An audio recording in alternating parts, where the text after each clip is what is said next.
Your daughter has a fever that will not break.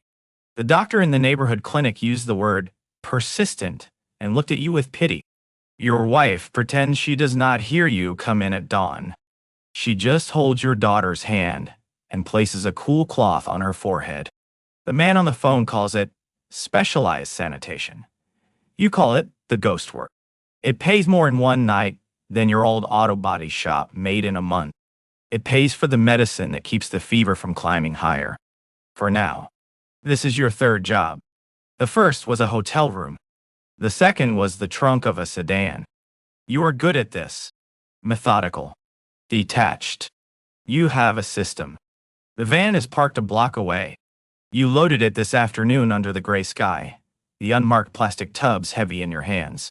Hydrogen peroxide. Industrial grade. Enzymatic cleaner that eats proteins. Quaternary ammonium chloride for anything left. Mops, buckets, scrapers, squeegees. A high-powered ozone generator to kill the smell. And the bags. Thick, red, clinical waste bags. You drive east, toward the endless sprawl of Iztapalapa. The directions are a pin dropped in a messaging app that will delete itself in 1 hour. No names are ever used. He is El Bujo, the owl. You are simply a number. The pin leads you to a crumbling industrial park. Barbed wire peels off the top of a chain-link fence like old skin. The warehouse is set back from the road, a concrete box with sheet metal doors. One is slightly ajar. That is your entrance. You kill the engine and sit in the silence. The van smells of bleach and rubber. You think of your daughter's small hand wrapped around your finger. You pull on your gloves. The air outside is cool and tastes of rust and exhaust. You unload your equipment, your movements practiced and efficient. You wear steel-toed boots, jeans, and a thick work shirt. The real uniform goes on at the door. You tear open the sealed plastic.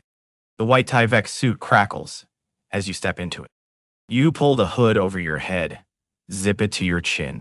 You put on the clear goggles, press them tight to your face.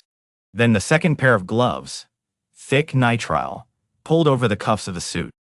Last is the respirator. You clip it on, adjust the straps, and take a breath. The air hisses through the filters. The world goes quiet. All you can hear is the sound of your own breathing, amplified in the small space. You are sealed in. You are ready. You push the heavy metal door. It groans, the sound swallowed by the cavernous space inside. You click on your headlamp. The beam cuts a clean white circle through the darkness. The air inside is thick, heavy. The coppery smell of old blood is unmistakable, even through the filters. It's a smell that clings to the back of your throat. The beam sweeps across the floor. The warehouse is vast, mostly empty. Pallets are stacked against one wall. A forklift sits under a sheet of dusty plastic. In the center of the concrete floor, the main area. It is a dark, sprawling stain, almost black in the center, branching out in lighter shades of rust. You walk the perimeter of it, your light tracing the edges. You see the scattered flecks and arcs on the concrete 10, 15 feet away. A high-velocity event. That is the term the online manuals use. You see the plastic zip ties. Dozens of them, snipped and discarded. You set down your heavy-duty sprayer. You get to work. This is the system. Phase 1. Remove all solid and semi-solid biological material. You take out a wide-bladed floor scraper. You kneel, the plastic of your suit crinkling. You start at the edge of the stain and push forward. The work is mechanical. Scrape, dot. Collect, dot. Deposit into the red bag. Your mind is empty. You focus on the scrape of the steel blade on the concrete. The slight resistance. The way the material peels up. You do not think about what it is. It is just material. It is the job. The job that pays for the medicine. An hour passes. The main area is done. You have 3 full bags, sealed tight with zip ties of your own. Your back aches. Sweat slicks your skin inside the suit.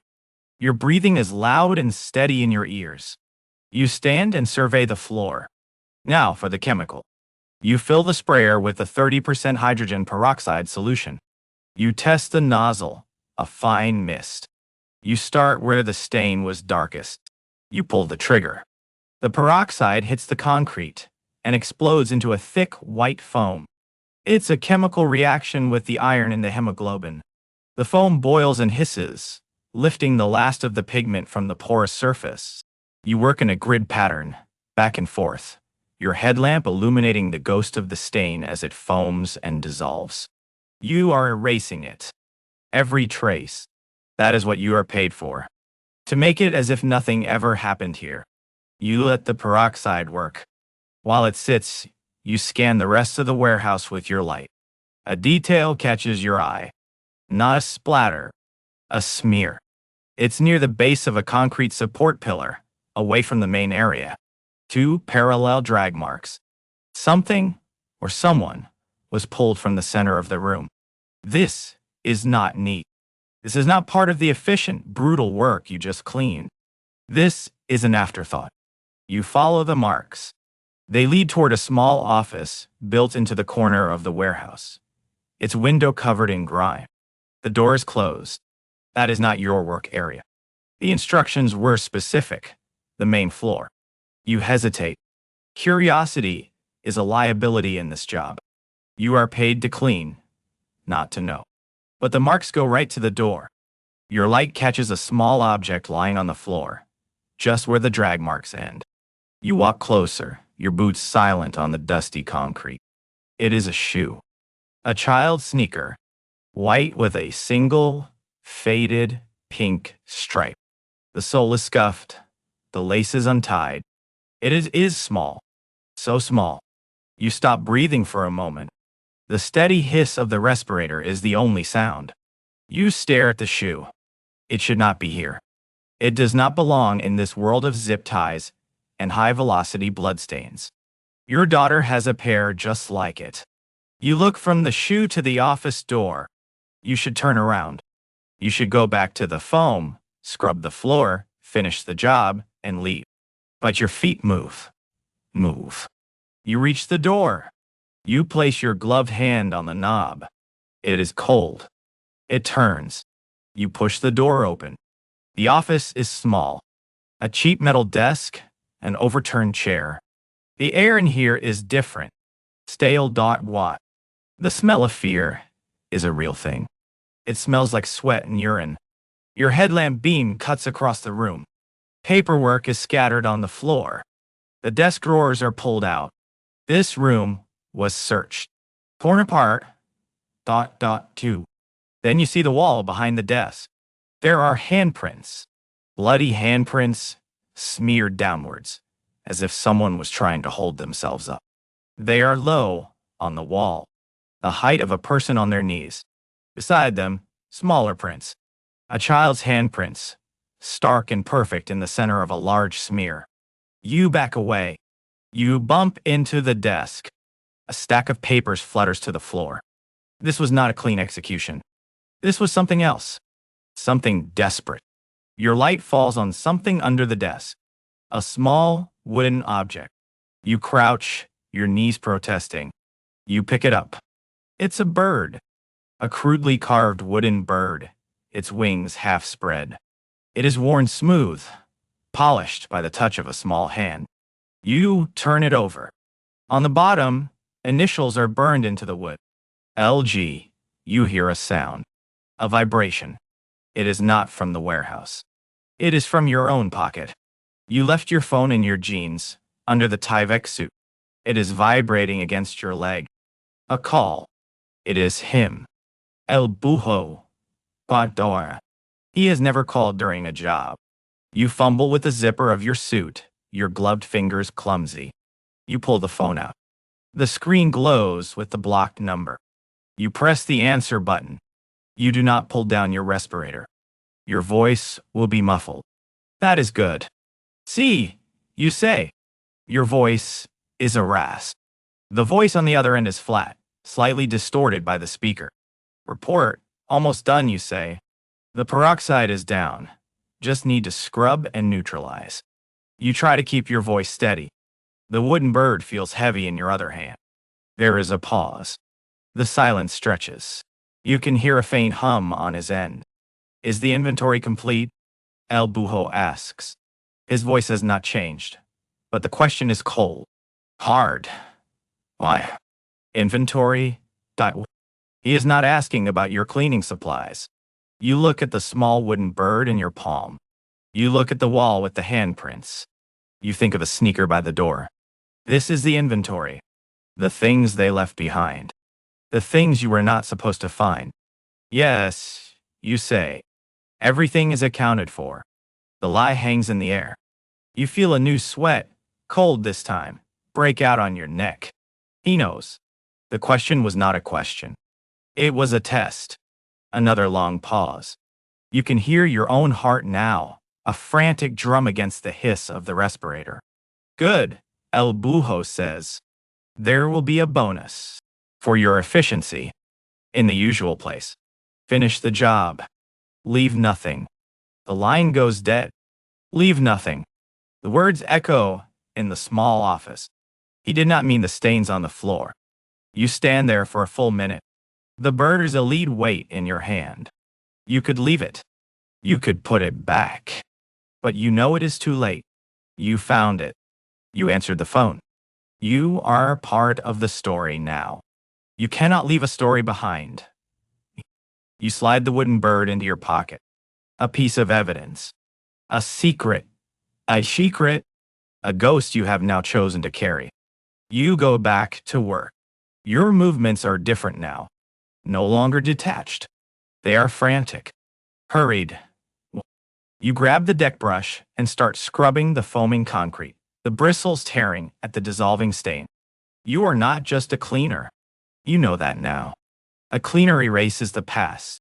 You are not erasing it. You are burying it. You are the man who tidies the grave. You are the last part of the machine. The part that makes the bodies disappear, not by moving them, but by erasing the very space where they cease to be. You work through the office. You scrub the handprints from the wall. The small ones are the hardest. They smear before they fade, the blood turning to a pink paste under the brush. You scrub until your shoulders burn. You pour the peroxide and watch them foam and vanish. You pick up the small sneaker by the door. You look at it one last time. Then you place it in a red bag with the other collected materials. You leave nothing. An hour later, the concrete is clean, still damp. The air is sharp with the chemical smell of the neutralizer. The ozone generator hums in the center of the room, its strange electric scent filling the space, erasing the last memory of death. You strip off the suit, rolling it into itself, containing the filth. You bag it. You load everything back into the van in a precise order. You look back at the warehouse one last time before pulling the door shut. It is just an empty box, as if nothing ever happened. You drive. Not home. You drive to the drop point for the waste, a specific dumpster behind a shuttered factory. You heave the heavy red bags inside. The sneaker, the bloody scrapings, your suit, all of it, gone. Then you drive to the other spot. The dead drop. An alleyway. Tucked behind a loose brick in a wall is a thick envelope. You take it. You do not count it. You know the bonus will be there. You finally get home as the sun begins to tint the sky a dirty gray. You strip in the entryway, putting your work clothes straight into a trash bag. You shower until the water runs cold, scrubbing your skin raw. You walk into your daughter's room. She is asleep. Your wife is in the chair beside her bed, her head slumped forward. You place a hand on your daughter's forehead. The fever is still there, a stubborn, quiet fire. You look at the envelope on the nightstand. The money that will buy more medicine, more time. You reach into the pocket of your clean jeans and pull out the small wooden bird. You hold it in your palm. It is the only thing left, the only proof. You are not the man who cleans up after monsters. You are the man who makes sure they leave no trace. You are the silent accomplice. The ghost who walks behind them, wiping the world clean. And this knowledge is a stain that will never wash out. That's a wrap. In Mexico, as of 2023, more than 110,000 people are officially registered as missing or disappeared, their fates and locations unknown. Subscribe for more.